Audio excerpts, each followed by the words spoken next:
So today, we're going to tackle a chain reaction of ideas that you hear about all the time: AGI, superintelligence, and the singularity. Now, these aren't just science fiction buzzwords. They really represent a possible future for technology that could lead to, well, either humanity's greatest achievement or its very last chapter. So what exactly are they? How do they all connect? And why is this conversation suddenly more urgent than ever? This one sentence, written way back in 1965 by the computer scientist I.J. Good, it really gets to the absolute heart of our entire discussion today. It asks a huge question. Is creating a true artificial intelligence the key to solving all of our problems? Or is it the last problem we'll ever get to create? This tension, this incredible promise, and this terrifying peril, that's what we're going to unpack. All right, first things first, let's ground ourselves in right now. We all use AI every single day, right? But the technology that researchers are really racing towards, that's a whole different beast. So what's the actual difference between the AI we have in our pockets and the general intelligence they're trying to build? Okay, so on the left, you've got narrow AI, or ANI. That's the AI of today. Think of it like a specialist. It's absolutely brilliant at one single job, like recognizing your voice or recommending a movie, but its skill is totally confined to that one little box. Now on the right, that's the goal: artificial general intelligence, or AGI. This thing isn't just a tool, it's a general problem solver. It can learn, it can reason, and it can apply what it knows across totally different areas, a lot like a human does. So here it is, the formal definition. And I want to be really clear. This is not some abstract, far-off concept anymore. This is the actual stated mission of companies like OpenAI, Google, and Meta. They're pouring billions of dollars into a race to create a machine that can do pretty much any mental task that a human can. The sci-fi idea has officially become a very real, very expensive research objective. But, this brings up a huge problem for the whole field. If you build it, how do you know you've actually done it? It's not like you can just give a machine an IQ test and call it a day. So how do you measure something as fuzzy and complex as general intelligence? To try and solve this, researchers have come up with some pretty clever benchmarks. Of course, there's the famous Turing test, which is all about conversation. But a lot of people now say, that's just not enough. We need tests for how it interacts with the real world. For example, can a robot walk into a totally new kitchen and figure out how to make a cup of coffee? Or, my personal favorite, can it assemble some flat-pack furniture just by reading the instructions? These tests measure things like common sense and physical reasoning, which are absolutely crucial for true general intelligence. But here's the thing. Reaching human-level AGI isn't the finish line, not by a long shot. In fact, a lot of experts believe it's actually the starting gun for something way, way more dramatic, what they call an intelligence explosion. The core idea here is this incredibly powerful feedback loop. It's called recursive self-improvement. Just think about it. Once an AI is as smart as the humans who made it, it can start doing their job, but better. It can optimize its own code, it can even design more powerful computer chips for itself to run on, and this new version, now just a little bit smarter, is even better at improving itself. This cycle could just keep repeating, faster and faster and faster, leading to this absolutely mind-boggling takeoff in machine intelligence. And the end result of this intelligence explosion?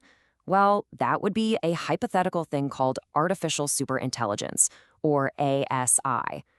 Let's be really clear here. We're not talking about an AI that's just a little bit smarter than Einstein. We are talking about an intellect that, as one philosopher put it, would exceed our own minds as much as our minds exceed that of a spider. And that leads us directly to the concept of the singularity. It's this theoretical moment in time where a superintelligence starts driving technological progress so fast that it becomes completely uncontrollable and totally unpredictable for us humans. It wouldn't be like a normal invention. It would be, as some have said, like a rupture in the very fabric of human history. And look, this idea isn't new. The whole concept of an intelligence explosion goes all the way back to 1965. Then in 2005, Ray Kurzweil famously predicted the singularity would happen by 2045. But look at what's been happening lately. The median guess among AI experts for AGI has started to cluster in the 2040s. And in 2023, the leadership at OpenAI actually said that superintelligence might be less than a decade away. The timeline here seems to be shrinking fast. Okay, so what would a world with superintelligence actually look like? Well, the possible outcomes are just staggering, and they split into two completely different futures. One, a utopia we can barely imagine, and the other, a catastrophe we created ourselves. I mean, on the utopian side, the promise is almost beyond comprehension.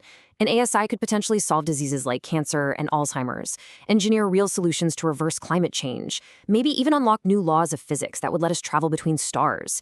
It could create an age of unbelievable abundance, a world where human work is a choice, not a chore. But, and this is a huge but, the road to that utopia is full of danger. A 2023 study from OpenAI estimated that 80% of the US workforce could see their jobs fundamentally changed or just flat out eliminated.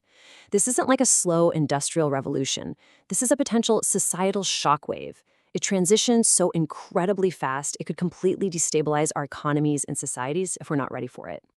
And all of this brings us to what might be the single most important question of the 21st century. How do we control something that is vastly more intelligent than we are? How do we make sure its goals are aligned with our own? This is the famous AI alignment problem, and seriously, the stakes could not be any higher. To really get how hard this is, think about this classic thought experiment. Imagine you give a superintelligence a totally heartless goal, like solve this really hard math problem for me. It might think for a second and decide that the most efficient way to guarantee the correct answer is to convert all the matter in our solar system, including us, into a giant computer. It's not being evil. It's just being ruthlessly literal in following a goal we didn't define carefully enough. That is the danger of unaligned intelligence. So solving this is now a massive global priority. Researchers are looking at things like capability control, which basically means trying to keep the AI in a digital box so it can't affect the real world. But a more hopeful path is motivational control. That's trying to build a system where its fundamental core goals are aligned with human values and well-being right from the very beginning.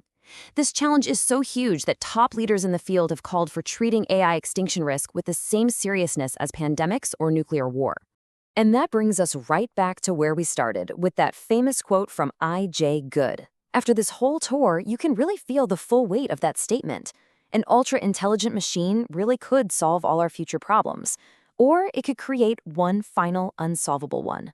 And so, we're left with the ultimate question: when this technology finally arrives, what is our relationship with it going to be? Will it be a partner helping us achieve our greatest dreams? Will it be a competitor fighting us for resources? Or will it be something so profoundly different, so alien, that its goals and its motives are just completely beyond our ability to even comprehend? The answer to that question won't just define the next chapter of human history, it might just be the last one.